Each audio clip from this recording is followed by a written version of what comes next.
स्मिता पाटील यांचं नाव ऐकलं की डोळ्यासमोर येतो एक चेहरा, साधा, प्रामाणिक पण अभिव्यक्तीने अफाट. बॉलिवूडच्या 100 वर्षाच्या इतिहासात अनेक अभिनेत्रींनी नाव कमावलं, पण कोणतीही पार्श्वभूमी नसताना शून्यातून नाव कमावणाऱ्या अभिनेत्री बोटांवर मोजण्या इतक्याच आहेत. आपल्या नैसर्गिक अभिनयाने चित्रपट रसिकांच्या मनावर ठसा उमटवणाऱ्या 80च्या दशकातील प्रसिद्ध अभिनेत्री म्हणून बॉलिवूड गाजवणाऱ्या अभिनेत्री म्हणजे स्मिता पाटील आणि 17 ऑक्टोबर हा त्यांचा जन्मदिवस. नमस्कार, मी भावना आणि आपण पाहत आहात कलाकार दिनविशेष भाग 291 powered by GoPrack.com. Smita Patil केवळ ग्लॅमर नव्हे तर वास्तव जीवनावर आधारित सिनेमा जगवणारी कलाकार. भूमिका, मंथन, चक्र यासारख्या चित्रपटांतून तिने दाखवून दिलं की अभिनेत्री म्हणजे फक्त सौंदर्य नाही तर समाजाचं प्रतिबिंबही असू शकतं. मराठी व हिंदी दोन्ही चित्रपट सृष्टीवर 2 दशके अधिराज्य गाजवणाऱ्या स्मिता पाटील यांचा जन्म पुण्यात झाला. स्मिता पाटील यांना लहानपणापासूनच अभिनयाची आवड होती.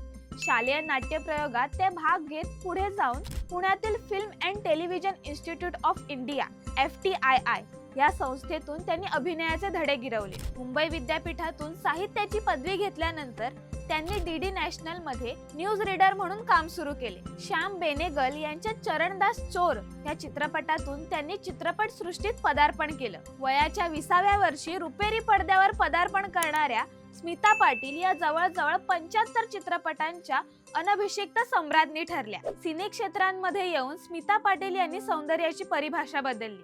संपूर्ण व्हिडिओ पाहण्यासाठी आपल्या कलाकार YouTube चॅनलला नक्की भेट द्या.